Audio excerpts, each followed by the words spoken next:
Captain Lisa Morgan sat in the cold metal chair and watched the aliens argue about her people's death. The space station, called Harmony's Edge, floated in the dark between stars. Inside its halls, 12 different alien races met to make decisions about the galaxy. Humans had been part of this council for 15 years now. Lisa looked across the round table at the tall elf woman named Arya Moon Whisper. Arya had silver hair that fell to her waist and blue eyes that seemed to glow. She was almost 900 years old, but she looked like she was 25. The elves lived forever and thought they knew everything because of it. Next to Arya sat Ambassador Stella Quinn, the human diplomat. Stella always smiled and spoke in soft words. She believed that talking could solve any problem. Lisa used to think the same thing. That was before 3 human colonies went missing. "The reports from the Outer Rim need more study," said General Nyx Shadowbane. She was a dark elf with black hair and red eyes. Her voice was sharp like a knife. "We cannot act on incomplete data." Dr. Katie Brooks stood up from her seat. She was a young human woman who studied alien life forms. Her hands shook as she held up a data pad. 50,000 humans are dead or missing. How much more data do you need? The Krillian alien named Commander Zara Vex watched from the corner. She had 4 arms and skin that looked like blue crystal. Her people were warriors, but they followed the Council's rules. Zara's eyes stayed on Lisa the whole time. "The missing colonies could have moved to new worlds," said a slug-like alien from the Mollusk Federation. "Humans are new to space travel. Perhaps they got lost." Lisa's hands became fists under the table. She wanted to stand up and scream. These aliens talked about her people like they were children playing with toys. But Ambassador Stella put a hand on Lisa's arm and shook her head. "We must follow proper procedures," Stella whispered. "Violence will not help our case." The meeting went on for 6 hours. 6 hours of talk while human families died in the darkness between stars. The elves wanted to form a committee to study the problem. The crystal beings wanted to send observers. The plant people wanted to wait for the seasons to change on their home world before making any choices. Finally, Arya spoke up. "I propose we send a small investigation team to the Outer Rim. We can learn what happened to the missing humans without breaking any treaties." General Nyx's red eyes flashed with anger. "The elves have always been too soft on the humans. They are barely out of their caves. We should not waste resources on their problems." "These are people's lives," Arya said. Her voice was calm but firm. "If we ignore this, we are no better than pirates." The vote was close. 7 species said yes to sending investigators. 5 said no. It would take 3 weeks to put the team together. 3 more weeks while humans died. After the meeting, Lisa walked to the observation deck. She stared out at the stars and tried not to think about the last message from New Haven Colony. The colonists had been screaming about ships in the sky. Then the signal cut to nothing. Katie found her there an hour later. The young scientist looked tired and scared. "They don't care about us," Katie said. "To them, we're just the new kids who don't know anything." "I used to think joining the council was humanity's greatest achievement," Lisa said. "Now I wonder if it was our greatest mistake." Footsteps echoed behind them. Commander Zara approached with her 4 arms moving in complex patterns. It was how her people showed respect. "Captain Morgan," Zara said in her strange voice that sounded like singing crystals. "My people have ships near the Outer Rim. We have seen things that might interest you." Lisa turned around. "What kind of things?" "Cordon Empire ships. They attack your colonies and take prisoners. The council knows this but does nothing," Katie gasped. "The Cordons aren't part of the council. They're supposed to be banned from this sector." Zara's crystal skin changed color from blue to dark, purple. "Some council members give them weapons and information. They want to test how humans fight, or if humans fight at all." The words hit Lisa like ice water. "You're saying the council is helping them kill my people?" "I am saying some council members think humans are too dangerous to grow strong. Better to keep you weak and grateful for their protection." Lisa felt something cold and hard form in her chest. For 15 years, humanity had played by the rules. They had been polite and patient. They had trusted that being good would keep them safe. How many species are involved? Lisa asked. At least 4. Maybe more. My people stay neutral, but we watch everything. Ambassador Stella appeared in the doorway. She had been looking for them. Lisa, we need to prepare for tomorrow's session. The elves want to discuss the investigation timeline. Lisa looked at Stella's hopeful face. The ambassador still believed that diplomacy would save them. She still thought that being nice would make the aliens like humans enough to help them. Tell me something, Stella, Lisa said. How many more colonies have to die before you admit? That talking isn't working? Stella's smile faded. Violence is not the answer, Lisa. We have to be better than that. Better than what? Better than alive? That night, Lisa sent a coded message to Earth Command.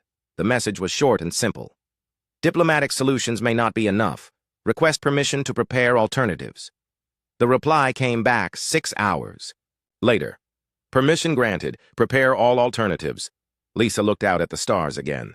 Somewhere out there, human colonies were burning while aliens in a comfortable space station debated proper procedures. For 15 years, humanity had been the good guys. They had followed every rule and respected every tradition. Maybe it was time to stop being good. In her quarters, Arya Moon Whisper read intelligence reports that made her sick. Her own people, the wise and ancient elves, were part of the conspiracy against humanity. They sold weapons to the Cordons and shared information about human colonies. The elves told themselves they were preventing a future war. Humans were young and violent, they said. Better to keep them weak now than fight them later when they grew strong. Arya had lived for almost 9 centuries. She had seen empires rise and fall. She knew that fear made people do terrible things. But she also knew that some lines should never be crossed. She opened a secure communication channel to her friend, General Nix. I know what you're doing, she said when Nix's face appeared on the screen. I'm protecting the galaxy from a species that conquered their own world through warfare. You're murdering civilians to prevent a war that might never happen. Look at their history, Arya. Humans have never met a problem they didn't try to solve with violence. Look at their last 15 years. They have been nothing but peaceful. Because they're weak right now. What happens when they get strong? Arya closed the communication and sat in the dark. Tomorrow there would be another meeting. More talk while humans died. More delays while aliens who claimed to be wise acted like cowards. She had a choice to make. She could follow elven tradition and stay loyal to her own species, or she could do what was right and help the humans. Outside her window, a human ship docked at the station. It was small and peaceful, carrying diplomats and scientists. It had no weapons that anyone could see. Arya wondered what other secrets humanity was keeping. She wondered what would happen when they stopped being patient. She had a feeling the galaxy was about to find out. 3 days later, the emergency alarm woke everyone on Harmony's Edge. Lisa ran from her quarters to the communications center. The night shift officer had tears in her eyes. New Haven Colony, ma'am. 2.3 million people. The signal went dead 12 hours ago. Lisa felt the blood drain from her face. New Haven was one of humanity's biggest farming worlds. Families lived there. Children played in the fields under alien suns. Now there was only silence. Show me the sensor. Data, Lisa said. The hologram showed the New Haven system. Energy signatures covered the planet's surface. The readings matched orbital bombardment weapons. Someone had turned the entire world into a burning wasteland. Ambassador Stella burst into the room still wearing her sleeping clothes. Please tell me this isn't real. It's real, Lisa said. Her voice sounded dead even to herself. They're all gone. Stella grabbed the communication console. I'm calling an emergency council session. This cannot wait for committees or proper procedures. The reply came back an hour later. The council would need 3 days to prepare for an emergency session. All proper forms had to be filled out. All members needed time to review the situation. 3 days? Lisa stared at the message. They want 3 days to decide if they care that 2 million humans were murdered? Dr. Katie arrived with more bad news. I've been monitoring communication channels. We're getting reports from other colonies. Cordon ships are everywhere in the Outer Rim. They're not even trying to hide anymore. How long before help arrives? Stella asked. Katie checked her datapad.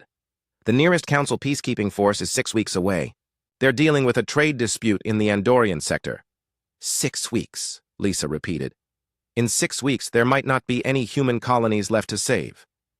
That afternoon, Commander Zara found Lisa in the station's gym. Lisa was beating a training dummy with her bare hands. Her knuckles were bloody, but she didn't stop.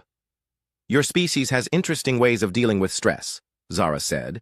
Your species has interesting ways of staying neutral while people die. Zara's crystal skin turned a darker shade of blue. My government follows council law. But I am not my government. Lisa stopped hitting the dummy. What do you mean? Krillian ships patrol the border regions. We see everything. The Cordons have been planning this attack for months. They receive supplies from council member species. Which species? The Mollusk Federation provides them with fuel. The stone mines give them weapons. The plant collective shares intelligence about human colonies.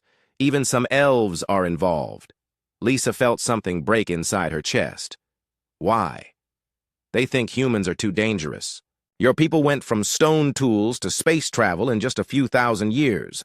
Most species take millions of years to do the same thing. The council is afraid of what you might become. So they decided to kill us first. They decided to keep you weak. The Cordons were supposed to attack small targets and take prisoners, make humans ask for more council protection. But the Cordons got greedy. That evening, Arya found Lisa sitting alone in the observation deck. The elf woman looked like she had been crying, which was strange because elves rarely showed emotion. I'm sorry about New Haven, Arya said. I tried to push for faster action, but the council moves slowly. Too slowly, Lisa said. While you debate, my people burn. There are things happening that you don't know about, things I'm trying to stop. Lisa looked at the elf woman. You know about the conspiracy. Arya's eyes went wide. How did you? Commander Zara told me. She also told me that some elves are helping the Cordons. Arya sat down heavily. I discovered it 3 days ago. Members of my own military are selling weapons to the Cordons. They tell themselves they're preventing a future war by keeping humanity weak now. What are you going to do about it? I'm trying to gather evidence. If I can prove what's happening, I can bring it to the full council. How long will that take? Months. Maybe years. The elves move very slowly on important matters. Lisa stood up. I don't have months. None of us do. The next morning brought worse news. A damaged human ship limped into the station's docking bay. Captain Beth Reeves crawled out of the wreckage, more dead than alive. Burns covered half her body. Her uniform was torn and bloody. Dr. Katie worked to save her life while Lisa and Stella waited. When Beth finally woke up, her first words were screams. Then she grabbed Lisa's arm with surprising strength. They laughed, Beth whispered. The Cordon ships. They laughed while they killed the evacuation transports. Children, Lisa. They targeted the ships full of children first. How many escaped? Stella asked. None. I'm the only survivor because my ship was outside the system when they attacked. I tried to go back, but there was nothing left. Nothing but burning rocks. Beth pulled Lisa closer. They broadcast a message while they killed everyone. Said humans were too weak to deserve their own worlds. Said the galaxy would be better off without us. That night, Lisa locked herself in her quarters and sent another message to Earth Command. This one was longer than the first. Diplomatic solutions have failed. Council refuses emergency aid. Evidence confirms conspiracy among member species to eliminate human presence in galaxy. Request immediate authorization for military response. The reply came back faster than expected. Authorization granted. Operation Awakening is now active. Rules of engagement. Total war. Show them what we really are. Lisa read the message 3 times. Operation Awakening was something she had hoped never to see. For 15 years, humanity had hidden its true strength. They had pretended to be peaceful farmers and scientists. They had let the galaxy think humans were weak. That pretense was about to end. The next day, Ambassador Stella called another emergency meeting. She stood before the council with dark circles under her eyes. Her usual smile was gone. Honored members, she said, I come before you with proof of a terrible crime. Human colonies are being systematically destroyed. We have evidence that this is not random piracy but organized genocide. General Nix leaned back in her chair. These are serious accusations, Ambassador. Do you have proof? Stella activated a hologram showing sensor data from multiple colonies. Cordon Empire ships using weapons that match Council member specifications. Attack patterns that show detailed knowledge of human defensive capabilities. This information could only come from Council sources. The Mollusk Federation representative spoke up. Perhaps the humans are attacking their own colonies to gain sympathy. The words hung in the air like poison. Lisa felt something snap inside her mind. She stood up slowly and looked around the table at the aliens who had been lying to her face. For years. You think we're killing our own children for sympathy? Lisa said. Her voice was quiet, but every word carried weight. You really think that little of us? Captain Morgan, Stella whispered. Please sit down. No. Lisa walked to the center of the room. I'm done sitting down. I'm done being polite while you debate whether my people deserve to live. Arya tried to help. Lisa, if we can prove the conspiracy... I don't need to prove anything anymore, Lisa said. She pulled out her communication device and spoke clearly. This is Captain Lisa Morgan to Earth Command. The Council has refused to act. Recommend immediate implementation of Operation Awakening. Confirmed, Captain. Operation Awakening is now in effect. ETA to your position. 18 hours. The Council chamber erupted in confusion. Species representatives demanded to know what Operation Awakening meant. Stella looked horrified. Arya stood up with worry in her ancient eyes. Only Commander Zara looked calm. She had been expecting this moment. What have you done? General Nix demanded. Lisa smiled for the first time in days. It was not a nice smile. For 15 years you've seen us as weak. You've seen us as children who need your guidance. You've seen us as a problem to be managed. She looked around the table at every alien face. Tomorrow, you're going to see what humans really are when we stop pretending to be harmless. That night, every human on the station received the same message. Prepare for Phase 2. The gloves are coming off. Lisa stood in the observation deck and watched the stars. Somewhere out there, human ships were changing course. Weapons that had been hidden for 15 years were coming online. An entire fleet that the Council didn't know existed was heading toward them. She thought about New Haven and all the children who had died there. She thought about the aliens who had sold weapons to their killers. She thought about 15 years of being patient and polite and trusting. All of that was over now. The galaxy was about to learn that there was a difference between choosing peace and being weak. They were about to discover what happened when you forced the most dangerous species in the galaxy to stop playing nice. Lisa touched the glass and whispered a promise to the dead. We're coming. 18 hours later, the space around Harmony's edge exploded with light. Ships dropped out of hyperspace so close to the station that emergency alarms screamed through every corridor. The Council members ran to the observation windows and stared, in shock. The UNS Retribution hung in space like a metal mountain. It was over 1 kilometer long and bristled with weapons that no one had ever seen before. 50 smaller ships surrounded it, each one larger than the biggest Council warship. Lisa stood in the Council chamber and watched the aliens' faces change. Fear replaced arrogance. Confusion replaced certainty. For the first time in 15 years, the Council was speechless. Impossible, whispered General Nix. Our intelligence said humans had no military ships larger than cruiser class. Your intelligence was wrong, Lisa said. Her uniform had changed too. Instead of diplomat's robes, she wore the black and silver of a fleet commander. We've been building in secret for 20 years. Ambassador Stella stared at the massive ship. Lisa, what is this? This isn't what humanity agreed to when we joined. The Council. Humanity agreed to follow Council law, Lisa replied. We never agreed to be victims. Commander Zara moved closer to the window. Her crystal skin had turned bright yellow, which meant excitement in her species. Magnificent, she breathed. Your people are full of surprises. The communication system crackled to life. A new voice spoke with cold authority. This is Admiral Susan Clark of the Terran Defense Force.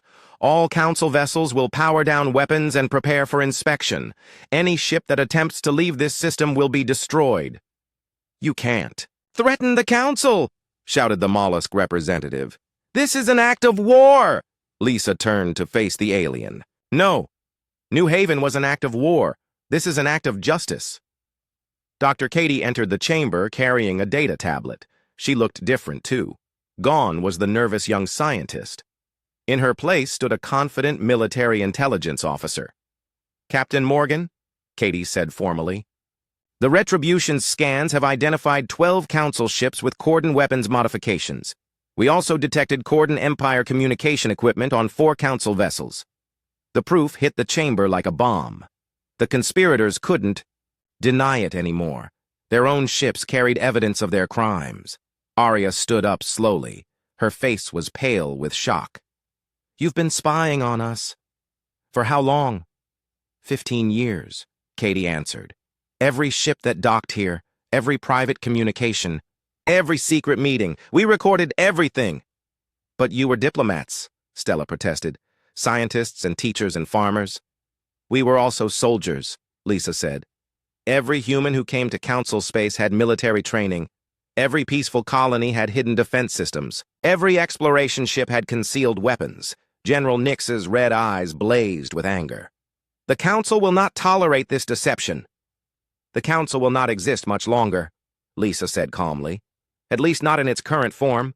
The chamber erupted in shouting. Species representatives demanded explanations. Some called for immediate military response. Others tried to distance themselves from the conspiracy. Commander Zara raised all 4 of her arms for attention. "Captain Morgan, the Krillian Republic requests immediate private conference." Granted. Conference room 3 in 1 hour. As the chaos continued around them, Arya approached Lisa. The elf woman's ancient eyes were filled with pain. "My people. How many of my people are involved?" Lisa's expression softened slightly. "Not all of them. About 30% of elven leadership.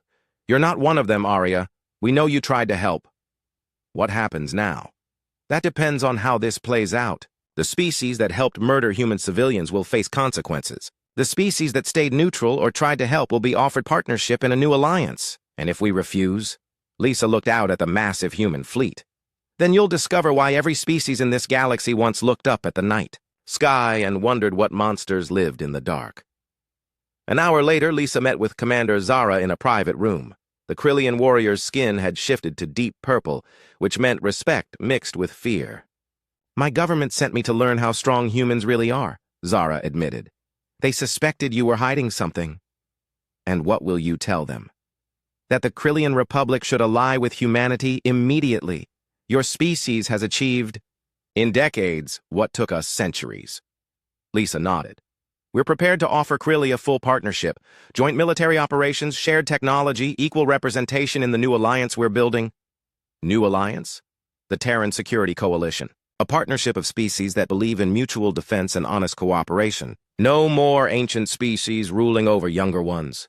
No more committees that debate while people die." Zara's skin shifted to bright blue. "The Krillian Republic accepts." Outside the conference room, the situation was getting worse. 3 Council species had tried to leave the system. Their ships now floated dead in space, disabled by weapons that fired faster than thought. No one was killed, but the message was clear. Ambassador Stella found Lisa in the corridor. The human diplomat looked broken. Her faith in peaceful solutions had died with New Haven. "You've been lying to me for 15 years, Stella said. "We've been protecting you," Lisa replied, "and protecting the galaxy from what we could become, if we wanted to." "What you could become? Lisa, you already are monsters." "No, Stella. Monsters kill innocent people for fun. Monsters murder children to prove a point. We're something else entirely." "What are you, then?" Lisa looked out at the stars where human ships patrolled like wolves. "We're what happens when monsters make the mistake of targeting our families." In her private quarters, Arya sent an encrypted message to the elven home world. "The humans have revealed their true strength. They are not the weak species we thought. Recommend immediate cessation of all anti-human activities." The reply came back quickly. "Impossible. Humans are primitives with stolen technology. The Council will call their bluff." Arya closed the communication and made her choice. She walked to the council chamber where emergency sessions had been going on for hours. General Nix was speaking to a crowd of angry representatives. "We cannot let this human aggression stand. They threaten everything we have built over millennia. What we built was corruption," Arya said loudly. Every head turned toward her. "What we built was a system where the strong prey on the weak while calling it civilization." "Arya, you forget yourself," Nix warned. "No, I remember myself. I remember what it means to be honorable." Arya pulled out a data crystal and placed it on the table. "This contains proof of elven involvement in the attacks on human colonies. Names, dates, weapon transfers, everything." The chamber fell silent. General Nix stared at the crystal like it was a poisonous snake. "You would betray your own species for humans?" Nix asked. "I would choose justice over loyalty to murderers," Arya replied. Outside, more ships arrived. Not human ships this time, but vessels from species that wanted to join the new alliance. The galaxy was choosing sides, and most were choosing humanity. Dr. Katie worked with alien scientists who had switched sides. They were amazed by human technology, but more amazed by human restraint. These weapons could have conquered the galaxy years ago, but humans had chosen peace instead. "Why didn't you use this power before?" asked a plant-based scientist from the Botanical Collective. "Because power without purpose is just destruction," Katie answered. "We only use force when forced to. And now you've been forced to. Now we've been forced to show you what we really are." That night, General Nix made one last desperate move. She contacted the home fleets of every council species and told them to attack the human ships. She promised them that humanity was weak, that this was all bluff and theater. Some species listened, others refused. The galaxy split in half. Lisa stood on the bridge of the Retribution as enemy fleets approached from 6 different directions. Admiral Clark stood beside her, calm as winter ice. "Orders, Captain?" the Admiral asked. Lisa thought about New Haven. She thought about children who would never grow up. She thought about 15 years of patience and diplomacy that had bought nothing but contempt. "All ships," she said into the communications system. "You are hereby warned to stand down and withdraw. Any vessel that enters weapons range will be treated as hostile." The reply came from General Nix herself. "Humans are children playing with toys they don't understand. We are the elder races. We will restore order to this galaxy." Lisa smiled coldly. "Admiral Clark, show them what order looks like when humans establish it." "With pleasure, Captain." The first battle lasted 17 minutes. When it was over, 3 entire council fleets floated dead in space. Not destroyed, disabled. Every ship intact but powerless. Every crew alive but helpless. The message to the galaxy was clear. Humanity could have killed them all.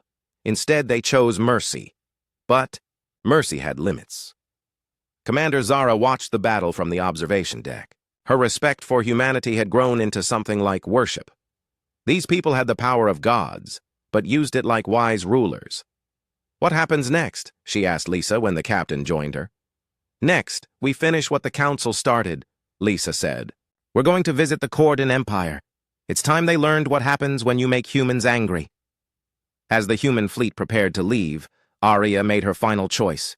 She resigned from Elven military and requested permission to join the human fleet. The Corden Empire had ruled 100 star systems for 2,000 years. Their reptilian ancestors had conquered world after world through fear and brutality. They believed the galaxy belonged to the strong, and they had always been the strongest. That belief died when human ships appeared in their home system. Emperor Thax sat on his throne of black stone and watched the tactical displays with growing horror. The humans had brought more ships than the Cordons thought existed. Worse, the human vessels moved like nothing his people had ever seen. "How fast are they?" Thax demanded. "Impossible speeds, my lord," replied General Vask. "Our fastest interceptors cannot catch their slowest cargo ships. What about our orbital defense platforms?"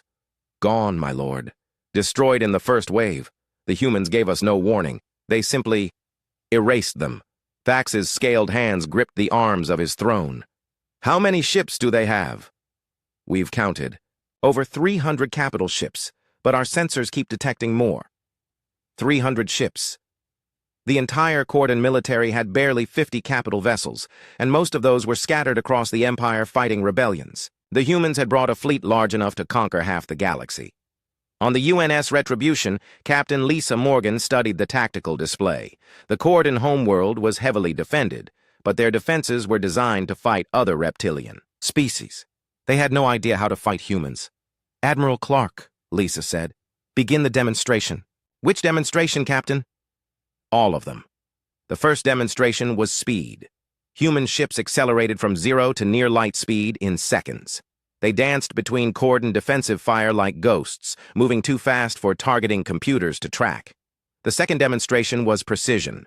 Human weapons struck Corden military targets with surgical accuracy. Weapons factories exploded, military bases vanished, spaceports burned, but civilian areas remained untouched. The third demonstration was power. A single human destroyer fired. One shot at a Corden moon. The moon cracked in half like an egg. Dr. Katie worked with Commander Zara to coordinate the attack. The Krillian warrior had brought her own ships to join the human fleet. Together, they made an unstoppable force. "Your people are artists of war," Zara said with admiration. "Every move has purpose. Every shot has meaning." "We learned from the best teachers," Katie replied. "History showed us what happens when war becomes mindless destruction. We chose a different path." Aboard the elven ship Moonlight's Edge, Arya watched the battle with mixed emotions. She had brought 12 elven vessels to join humanity's cause. Not all her people agreed with her choice, but she knew it was right. Her communication console chimed. A message from the elven homeworld appeared on the screen. It was from her sister, Admiral Luna Moonwhisper. "Arya, you have brought shame to our family name. Return home immediately or face exile." Arya typed back a simple reply. "Justice is more important than family pride." The response came quickly. "The humans have corrupted you. You are no longer welcome among the elves." Arya deleted the message and continued watching the battle. She had chosen her side. On the Corden homeworld, panic spread through the capital city. Citizens who had cheered when human colonies burned now cowered in their homes. The empire that had seemed invincible was crumbling in hours. Emperor Thax received reports from across his territory. Human fleets had appeared in dozens of systems simultaneously. Every major military installation was under attack. Every supply depot was burning. "How is this possible?" Thax demanded.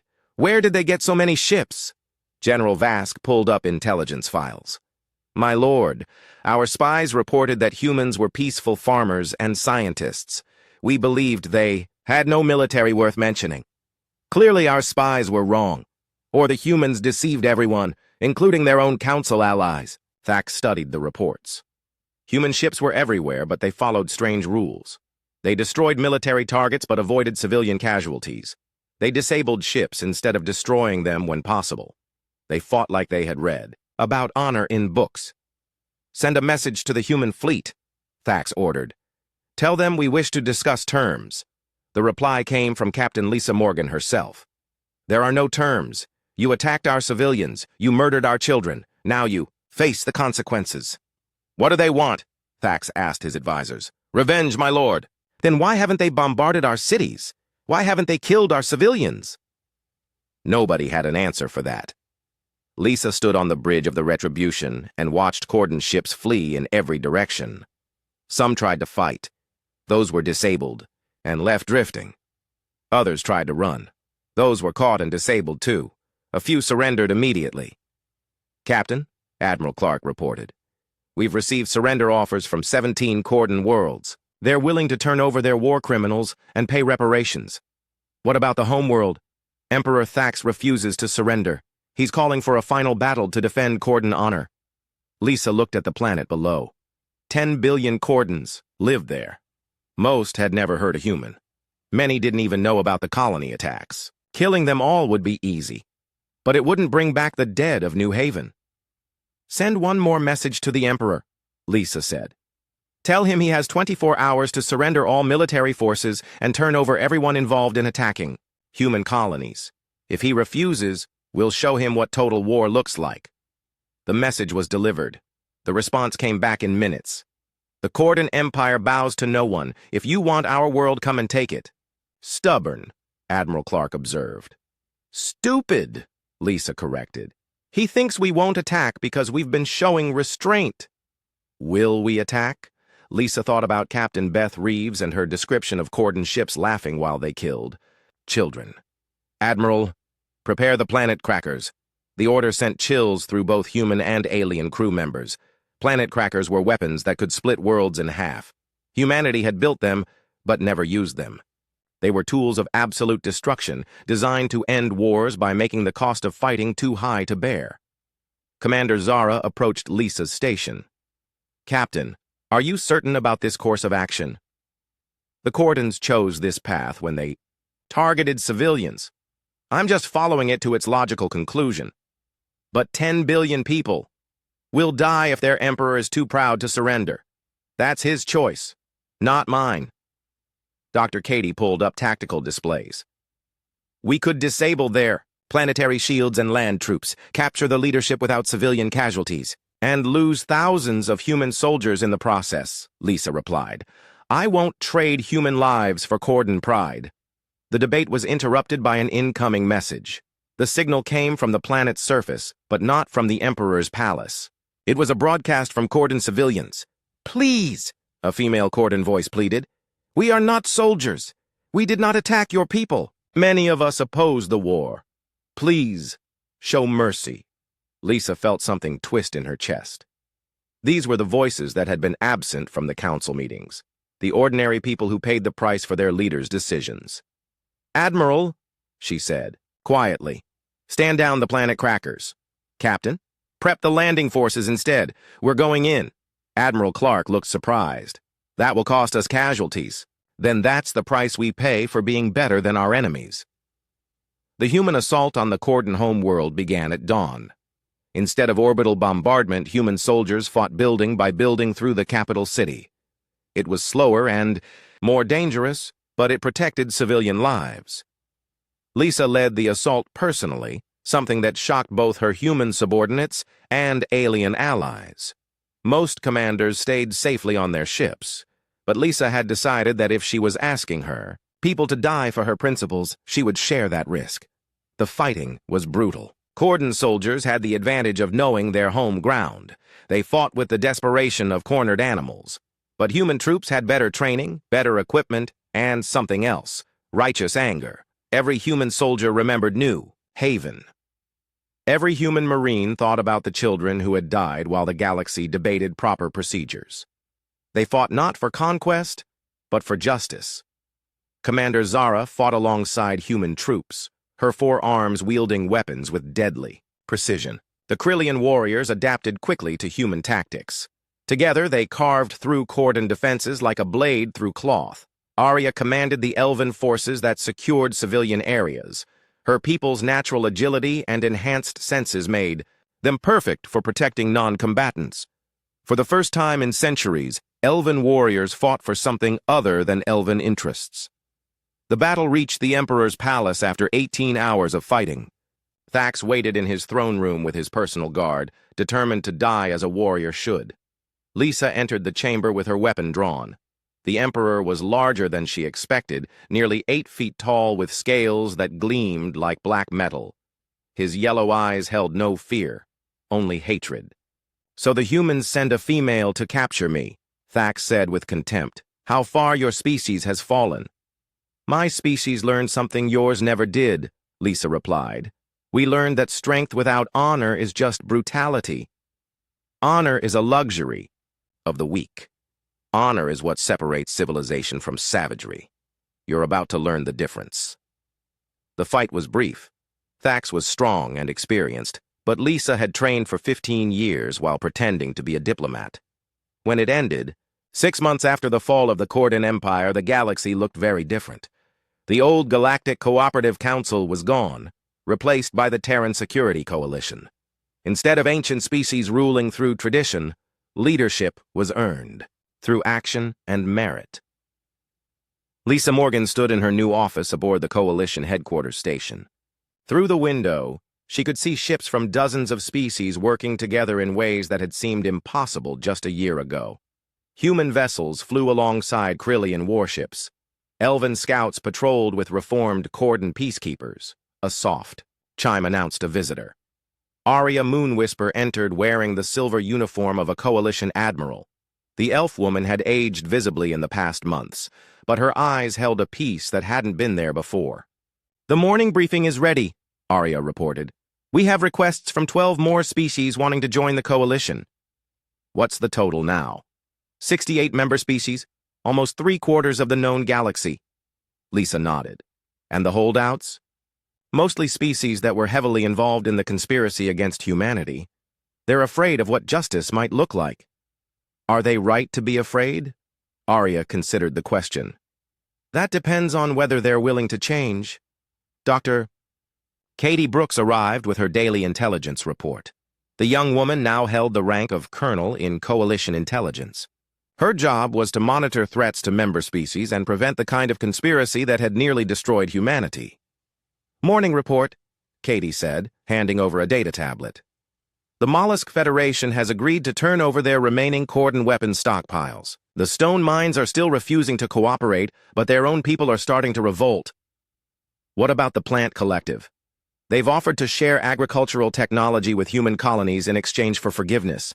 They seem genuinely sorry about their involvement in the conspiracy." Lisa read through the reports. The galaxy was slowly healing, but there were still pockets of resistance. Some species couldn't accept that the old order was gone forever. Commander Zara entered the office with military precision. The Krillian woman now served as coalition military coordinator, her 4 arms making her incredibly efficient at managing multiple tactical displays. "Captain," Zara reported, "we've finished integrating the former Corden military units into coalition peacekeeping forces. They're proving surprisingly effective when they're fighting for protection instead of conquest. Any problems with human-Corden cooperation?" "Some initial tension, but it's fading.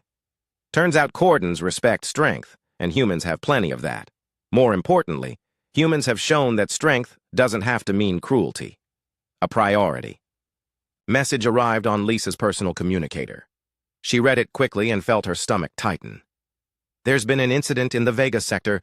3 human research ships attacked by unknown vessels." "Survivors?" Arya asked. 2 ships destroyed, completely. The third managed to send a distress signal before going dark. Katie was already pulling up sensor data. "Energy signatures match weapons used by the Ironclaw Syndicate. They're a group of species that refuse to join the coalition." "How big is this syndicate?" Lisa asked. 7 species led by the Ferris Dominion. They've been building up their military since the coalition formed. Our intelligence suggests they see themselves as the new power to challenge human leadership." Zara's crystal skin darkened to angry purple. "They're testing us, seeing if we'll respond to attacks on research vessels the same way we responded to attacks on colonies." Lisa felt an old, familiar cold settling in her chest. For 6 months, the coalition had focused on building and healing. They had shown mercy to former enemies and offered partnership to neutral species, but some lessons had to be taught more than once. "How many ships can we have in the Vega sector within 12 hours?" Lisa asked. "Full battle group," Zara replied immediately. 50 capital ships, 300 escorts plus support vessels. Do it. And send a message to the Ironclaw Syndicate. Tell them they have 24 hours to surrender the ships and personnel responsible for the attacks. If they refuse, they get to learn what happened to the Cordens." "Captain," Arya said carefully, "the Syndicate includes some species that have never been aggressive before. The Crystal Singers, for example. They're artists and philosophers. They might just be following the Ferris Dominion out of fear." "Then they need to choose who they're more afraid of," Lisa replied. "Us or their current allies." The message was sent. The reply came back within hours. The Ferris Dominion's response was predictably arrogant. "Humans are not the only species with powerful weapons. The Ironclaw Syndicate recognizes no authority but strength. If you want satisfaction for your dead researchers, come and take it." Lisa read the message aloud to her staff. Katie shook her head in disbelief. Arya looked sad. Zara just looked eager for a fight. "They really didn't learn anything from what happened to the Cordens," Katie observed. "Some species are slow learners," Zara said. The Ferris Dominion has always believed that bigger weapons make them stronger. They've never faced an enemy that was both stronger and smarter. That afternoon, Lisa held a press conference broadcast throughout Coalition space. Representatives from dozens of species watched as she delivered a simple message. 6 months ago, the Coalition was formed on a promise that member species would be protected from aggression and that those who threatened innocent people would face justice. Today, 3 human research vessels were destroyed by the Iron Claw Syndicate. The researchers aboard those ships were studying ways to improve agricultural yields on member worlds. Their only weapons were scientific instruments. Lisa paused and looked directly into the camera. The Iron Claw Syndicate believes that attacking peaceful researchers will somehow prove their strength. They are about to learn that there is a difference between strength and stupidity. The Coalition fleet that arrived in Ferris Dominion space was smaller than the force that had conquered the Cordons, but it was more advanced. 6 months of integrating alien technology with human engineering had produced weapons and ships that bordered on miraculous. The Ferris Dominion met them with their own massive fleet. Iron-hulled ships the size of cities bristled with energy weapons and missile launchers. They had spent decades building up their military, and they were confident in their power. The battle lasted 43 minutes. When it was over, the entire Iron Claw Syndicate fleet drifted powerless in space. Not destroyed, disabled. Every ship intact but helpless, every crew alive but defeated. Lisa opened a communication channel to the Syndicate's flagship. "This is Captain Morgan of the Coalition fleet. Do you surrender?" The reply came from Admiral Pharos, the metal-scaled leader of the Ferris Dominion. "Impossible. Our ships are invincible.